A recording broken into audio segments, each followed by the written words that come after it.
Hello दोस्तों, welcome to my YouTube channel. आज हम शुरू करने जा रहे हैं ज्योग्राफी भारत एक सामान्य परिचय, जो कि लगभग सभी परीक्षाओं, चाहे यूपी पीसीएसजे हो, चाहे यूपी पीसीएस हो, चाहे वनडे एग्ज़ाम, सभी के लिए ये बहुत ही ज़्यादा ज़रूरी है। तो चलिए हम शुरू करते हैं। जैसा कि आप देख रहे हैं, ये भारत का एक मैप है छोटा सा, और हम इसके बारे में आज जानने की कोशिश करेंगे कि ये इसकी आकृति क्या है, स्थिति क्या है, अक्षांशीय विस्तार, देशांतीय विस्तार क्या है, मतलब भारत का एक सामान्य परिचय लेंगे। चलिए देखते हैं। जैसा कि आप देख रहे हैं कि भारत की आकृति चतुष्कोणीय है। चतुष्कोणीय मतलब जिसमें चार कोण हो। देख रहे हैं, जैसा कि आप देख पा रहे हैं, ऐसे मिलाने के बाद ये भारत की आकृति बन रही है, जो कि एक चतुष्कोणीय है। और भारत की स्थिति अगर पूछ लिया जाए कि भारत की स्थिति कहाँ पे है पूरे विश्व में, तो आप ये देख रहे हैं, ये हमने एक पृथ्वी बनाई, अर्थ बनाया, जिसको हमने 20 से डिवाइड किया। तो ये ऊपर उत्तरी गोलार्ध और नीचे दक्षिणी गोलार्ध में डिवाइड हो गया। फिर अगर हम ये नॉर्थ पोल और साउथ पोल दोनों को मिला दें, तो हम देख रहे हैं कि ये पूर्वी गोलार्ध और पश्चिमी गोलार्ध में डिवाइड हो गया। तो भारत कहीं यहीं पे स्थित है। तो भारत की स्थिति कहाँ हुई? उत्तरी पूर्वी गोलार्ध में। जैसा कि आप देख पा रहे हैं कि भारत की ये स्थिति है, उत्तरी और पूर्वी गोलार्ध। तो भारत की स्थिति कहाँ हुई? उत्तरी और पूर्वी गोलार्ध में। अब हम बात कर लेते हैं भारत के अक्षांशीय विस्तार। अक्षांशीय विस्तार भारत का कहाँ से कहाँ तक है? सबसे नीचे का भाग जो ग्रेट निकोबार है, उसी पे भारत का सबसे निम्नतम भाग इंदिरा पॉइंट है, वहीं पे भारत की सबसे अंतिम अक्षांशीय विस्तार है, जिसे हम 6 डिग्री 4 मिनट उत्तरी अक्षांश से व्यक्त करते हैं। तो मतलब भारत का अक्षांशीय विस्तार 6 डिग्री 4 मिनट उत्तरी अक्षांश से लेके 37 डिग्री 6 मिनट उत्तरी अक्षांश तक। 37 डिग्री यहाँ तक आएगा, जम्मू कश्मीर में। ठीक। और देशांतरी विस्तार की बात कर लें। देशांतरी विस्तार मतलब होता है पश्चिम से पूर्व की तरफ। तो भारत का देशांतरी विस्तार क्या है? मतलब ये जहाँ गुजरात है, यहीं से 68 डिग्री 7 मिनट पूर्वी, क्योंकि भाई पूर्वी देशांतर में है, तो यहाँ पे हमें लिखना पड़ेगा पूर्वी देशांतर। 68 डिग्री 7 मिनट पूर्वी देशांतर से 97 डिग्री 25 मिनट पूर्वी देशांतर। क्योंकि देशांतर में अगर हम बात करेंगे तो भारत पूर्वी देशांतर में स्थित है, और अगर हम अक्षांशीय विस्तार के बारे में बात करेंगे तो भारत उत्तरी गोलार्ध मतलब उत्तरी अक्षांश में स्थित है।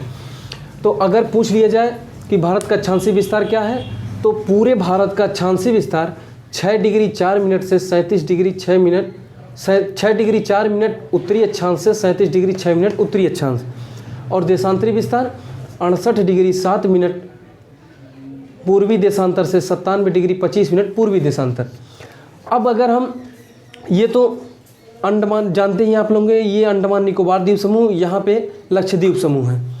तो ये अगर ये तो समुद्र में है, तो ये भारत से अलग है।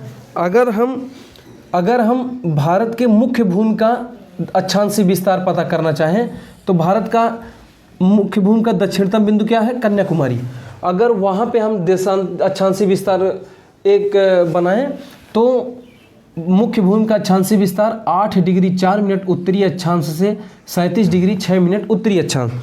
तो दोस्तों कंफ्यूज मत होइएगा, ये भारत के मुख्य भूमि का अक्षांशीय विस्तार है, और ये भारत के कुल भारत का अक्षांशीय विस्तार है।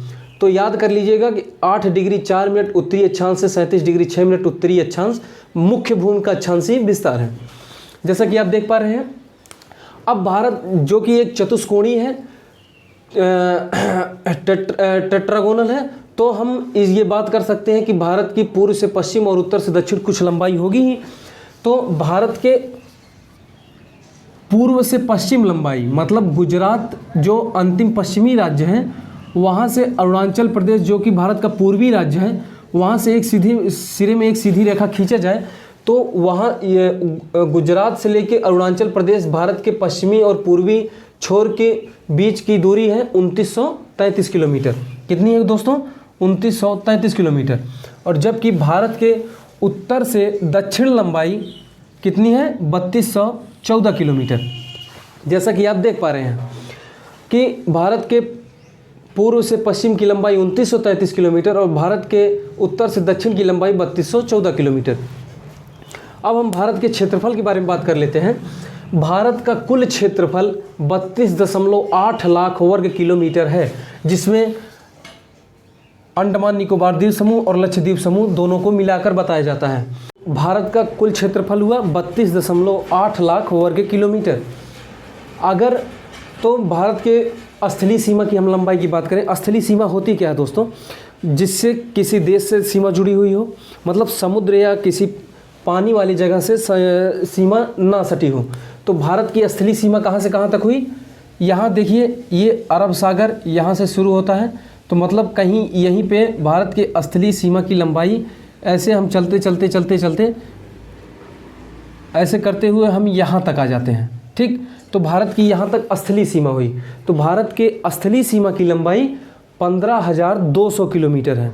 कितनी दोस्तों? 15,200 किलोमीटर। और अगर हम भारत के मुख्य भूमि की तटीय लंबाई, तटीय अब क्या होता है? जिसकी सीमा समुद्र से लगी हुई हो। समुद्र वो अरब सागर या बंगाल की खाड़ी, उसको हम समुद्र की ही संज्ञा देते हैं। जैसे अगर तटीय सीमा की लंबाई यहाँ से लेके ऐसे ऐसे यहाँ तक, भारत की तटीय सीमा की लंबाई कितनी हुई? 6100 किलोमीटर। कितनी? 6100 किलोमीटर। लेकिन अगर हम अंडमान निकोबार द्वीप समूह और लक्षद्वीप समूह इन दोनों को मिलाकर बात करें तो द्वीपों को मिलाकर तटीय लंबाई कितनी हुई? 7,516 किलोमीटर। तो कितनी हुई अंडमान निकोबार और लक्षद्वीप को मिलाकर? 7,516 किलोमीटर। तो भारत की कुल लंबाई कितनी हुई? ये देखिए दोस्तों, भारत की कुल लंबाई 15,200 किलोमीटर और प्लस 7,516 दोनों को मिला दिए तो 22,716 किलोमीटर। तो भारत की कुल लंबाई कितनी हुई? ये पूरा भारत की लंबाई और अंडमान निकोबार और लक्षद्वीप समूह सबको मिलाकर भारत की कुल लंबाई 22,716 किलोमीटर। अब हम क्षेत्रफल, जैसे कि हमने आपको बताया था कि भारत का क्षेत्रफल 32.8 लाख वर्ग किलोमीटर है। तो भाई कुछ विश्व में उसका स्थान होगा, तो क्षेत्रफल की दृष्टि से भारत का विश्व में स्थान 7वां है। तो मतलब भारत से बड़े 6 देश विश्व में हैं, जिसको हम यहाँ पे पढ़ेंगे। भारत से बड़े देश कितने हैं? पहले नंबर पे कौन है? रूस, दूसरे नंबर पर कनाडा, तीसरे नंबर पर यूएसए, चौथे नंबर पर चीन, पाँचवें नंबर पर ब्राज़ील, छठे नंबर पर ऑस्ट्रेलिया और 7वें नंबर पे अपना भारत है। जैसा कि यहाँ पे आप देख सकते हैं कि भारत से बड़े 6 देश हैं। ये दोस्तों सीरीज आप नोट कर लीजिएगा, क्योंकि ये कभी कभी पूछ लिया जाता है कि बढ़ते हुए क्रम में देशों को, क्षेत्रफल के बढ़ते हुए क्रम में देशों को व्यवस्थित कीजिए। तो आप जैसा कि देख रहे हैं भारत से बड़े कितने देश हैं? 6। कौन कौन? सबसे बड़ा रूस, मतलब विश्व में सबसे बड़ा देश रूस है, उसके बाद कनाडा, उसके बाद यूएसए, उसके बाद चीन, उसके बाद ब्राज़ील, उसके बाद ऑस्ट्रेलिया, उसके बाद भारत। भारत के बाद 8वें नंबर पे अर्जेंटीना है, 9वें नंबर पर कजाकिस्तान है और 10वें नंबर पर अल्जीरिया। 10 तक याद रखिए, 10 तक ये व्यवस्थित क्रम में पूछे जाते हैं। अब जैसा कि आप देख सकते हैं कि रूस किस महाद्वीप में है? एशिया महाद्वीप में। तो हम ये कह सकते हैं कि रूस जो देश है वो किस महाद्वीप में है? एशिया। तो विश्व का सबसे बड़ा देश किस महाद्वीप में है? तो हम कह सकते हैं एशिया महाद्वीप में। अभी हम उसके बारे में जब महाद्वीपों के बारे में पढ़ेंगे तो हम इसको विस्तार से पढ़ेंगे। फिलहाल पहले इसको देख लीजिए। तो भारत का क्षेत्रफल विश्व में, क्षेत्रफल की दृष्टि से विश्व में चौथा स्थान है, 7वां। तो कुछ क्षेत्रफल, विश्व के क्षेत्रफल का कितने प्रतिशत भारत का योगदान है विश्व के क्षेत्रफल में? तो हम कहेंगे 2.4%। तो मतलब पूरे विश्व के क्षेत्रफल का भारत कितना परसेंट है? 2.4%। अब देखिए, सभी देश अपने कुछ मानक समय निर्धारित करते हैं। तो भारत का मानक समय जो है, जो हम लोगों ने माना है मानक समय, जो कि मतलब जिस उस स्थान पे जो समय रहेगा वो पूरे भारत में प्रचलित होगा। तो हमने माना है 82.5 डिग्री पूर्वी देशांतर को, जो कि आप देख सकते हैं लगभग यहाँ से गुजरेगी, यहाँ से, क्योंकि ये देशांतर है। तो हमने बताया था कि इसको हम पूर्व और पश्चिम में डिवाइड कर सकते हैं। तो भारत जो कि पूर्वी देशांतर में है, तो उससे जाहिर सी बात है कोई पूर्वी देशांतर ही उसकी मानक समय रेखा होगी। तो हमने 82.5 डिग्री पूर्वी देशांतर को मानक समय माना है। ये जो मानक समय IST, इंडियन स्टैंडर्ड टाइम, भारतीय मानक समय, ये 5 राज्यों से होकर गुजरती है। वो 5 राज्य कौन कौन से हैं? उत्तर प्रदेश, मध्य प्रदेश, उड़ीसा, छत्तीसगढ़ और आंध्र प्रदेश। जैसा कि आप देख सकते हैं 5 राज्य कौन कौन से हैं? यूपी, MP, उड़ीसा, छत्तीसगढ़ और आंध्र प्रदेश, ये आप देख सकते हैं। तो मतलब IST जो भारतीय मानक समय रेखा वो 5 राज्यों से होकर गुजरती है। एक बात तो क्लियर हो गई कि भारतीय मानक समय कौन सा देशांतर है? 82.5 डिग्री पूर्वी देशांतर। ये भूलिएगा ना, क्योंकि विकल्प में यहीं से पश्चिमी कर देता है और पूर्वी कर देता है, तो आप लोग कंफ्यूज हो जाएंगे। इसको याद रखिएगा कि ये 82.5 डिग्री पूर्वी देशांतर है। अब एक महत्वपूर्ण रेखा भारत से और गुजरती है, कर्क रेखा। जैसा कि आप देख सकते हैं कर्क रेखा, कर्क, उसको कर्क अक्षांश भी बोला जाता है। कर्क अक्षांश मतलब अगर हम पृथ्वी को डिवाइड कर दें बीचों बीच, तो हम इसको कहते हैं 0 डिग्री अक्षांश। इसी को हम विषुवत रेखा बोलते हैं। क्या बोलते हैं दोस्तों? विषुवत रेखा। विषुवत रेखा हमने इस आपको बताया कि इसके ऊपर हम उत्तरी गोलार्ध कहते हैं, इसके नीचे हम दक्षिणी गोलार्ध कहते हैं। अगर हम भारत देखिए कहाँ स्थित है? उत्तरी गोलार्ध में। तो कहीं ना कहीं यहाँ से 23.5 डिग्री उत्तरी अक्षांश, जिसको हम कर्क अक्षांश कहते हैं, वो भारत के बीचों बीच से होकर ऐसे गुजरता है। तो ये कौन सी रेखा हुई? 23.5 डिग्री उत्तरी अक्षांश। तो 23.5 डिग्री उत्तरी अक्षांश भारत के बीचों बीच से होकर गुजरती है। मध्य से, बीचों बीच नहीं कह सकते, मध्य से होकर गुजरती है। और वो मध्य से जब गुजरती है तो भारत के 8 राज्यों से होकर गुजरती है। कौन से राज्य हैं? ऐसे देखिए रफली मैप में, गुजरात, राजस्थान, मध्य प्रदेश, झारखंड, छत्तीसगढ़, पश्चिम बंगाल और यहाँ पे त्रिपुरा और मिजोरम। तो भारत के 8 राज्यों से कर्क अक्षांश गुजरती है। गुजरात, राजस्थान, मध्य प्रदेश, झारखंड, छत्तीसगढ़, पश्चिम बंगाल, त्रिपुरा और मिजोरम। जैसा कि दोस्तों अब ट्रेंड चल चुका है कि जैसे एक क्वेश्चन एक बार आया था कि कर्क अक्षांश और भारतीय मानक समय रेखा कहाँ पे एक दूसरे से आकर मिलती हैं। तो जैसा कि आप देख सकते हैं कि मान लीजिए ये कर्क अक्षांश है, तो ये भारतीय मानक समय रेखा है। तो ये आके छत्तीसगढ़ में बैकुंठपुर के निकट आकर मिलती हैं। जैसा कि आप देख सकते हैं कि कर्क अक्षांश और IST रेखा, भारतीय मानक समय रेखा, छत्तीसगढ़ में बैकुंठपुर के निकट आकर मिलती हैं। तो ये क्वेश्चन एक और तैयार हो गया कि कर्क अक्षांश और भारतीय मानक समय रेखा एक दूसरे को कहाँ काटती हैं? छत्तीसगढ़ में। कौन सा राज्य है? छत्तीसगढ़। और स्थान कौन सा है? बैकुंठपुर। तो आप ये देख सकते हैं, एक बार देख सकते हैं कि आकृति इसकी कैसी है? चतुष्कोणी। स्थिति कहाँ है? उत्तरी पूर्वी। ये देखिए इसी में है ना, तो ये उत्तर में हुआ और ये पूर्व में हुआ। तो भारत की स्थिति कहाँ? उत्तरी पूर्वी गोलार्ध में। और अक्षांशीय विस्तार इसका कितना है? 6 डिग्री 4 मिनट उत्तरी अक्षांश से 37 डिग्री 6 मिनट उत्तरी अक्षांश। तो भारत की ये कुल अक्षांशीय विस्तार है, जबकि मुख्य भूमि का अक्षांशीय विस्तार 8 डिग्री 4 मिनट उत्तरी अक्षांश से 37 डिग्री 6 मिनट उत्तरी अक्षांश। और देशांतरी विस्तार कितना है? हमने बताया था दोस्तों, ये अक्षांश है। और अगर हम ऐसे पृथ्वी को नॉर्थ पोल और साउथ पोल को डिवाइड करें तो ये पूर्वी देशांतर और पश्चिमी देशांतर में डिवाइड हो जाता है। हम अगर पूर्वी देशांतर से नॉर्थ पोल को साउथ पोल से मिलाते वक्त एक रेखा ऐसे रेखा खींचते रहें, तो अगर हम पूर्व की तरफ खींचते हैं तो उसको हम पूर्वी देशांतर बोलते हैं, और अगर पश्चिम की तरफ खींचते हैं तो हम इसको पश्चिमी देशांतर बोलते हैं। तो भारत के देशांतरी विस्तार कितना हुआ? जबकि पूर्व में भारत स्थित है तो 68 डिग्री 7 मिनट से 97 डिग्री 25 मिनट पूर्वी देशांतर में। तो भारत के पूर्व से पश्चिम की लंबाई 2933 किलोमीटर, भारत के उत्तर से दक्षिण की लंबाई 3214 किलोमीटर, भारत का क्षेत्रफल 32.8 लाख वर्ग किलोमीटर, भारत का विश्व में भारत का चौथा स्थान है क्षेत्रफल की दृष्टि से, 7वां। और अगर विश्व में प्रतिशत पूछा जाए क्षेत्रफल में तो 2.4% भारत का क्षेत्रफल है पूरे विश्व का।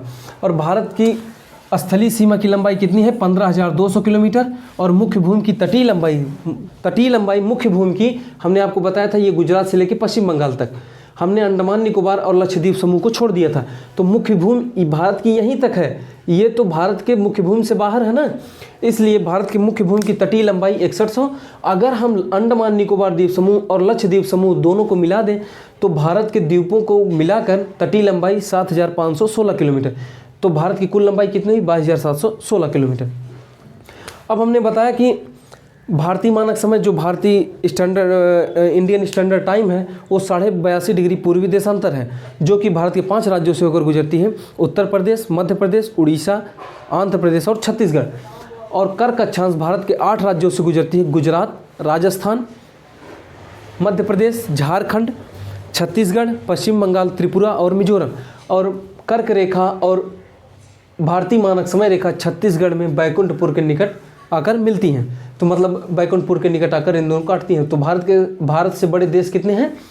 रूस, कनाडा, यूएसए, चीन, ब्राज़ील, ऑस्ट्रेलिया, इसके बाद भारत। और भारत से छोटा कौन? मतलब 8वें स्थान पे अर्जेंटीना, कजाकिस्तान और अल्जीरिया। दोस्तों एक क्वेश्चन पूछा गया था एक बार कि विश्व में 5वें नंबर के सबसे बड़े देश क्षेत्रफल में और जनसंख्या के मामले में 5वें नंबर का देश कौन सा है? तो ब्राज़ील है दोस्तों, ब्राज़ील है। ब्राज़ील क्षेत्रफल के मामले में भी 5वें नंबर पे है और जनसंख्या के मामले में भी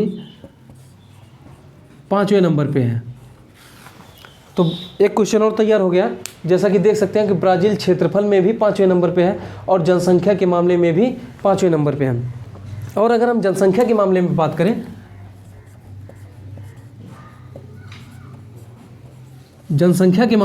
करें, तो चीन पहले स्थान पे है और दूसरा भारत।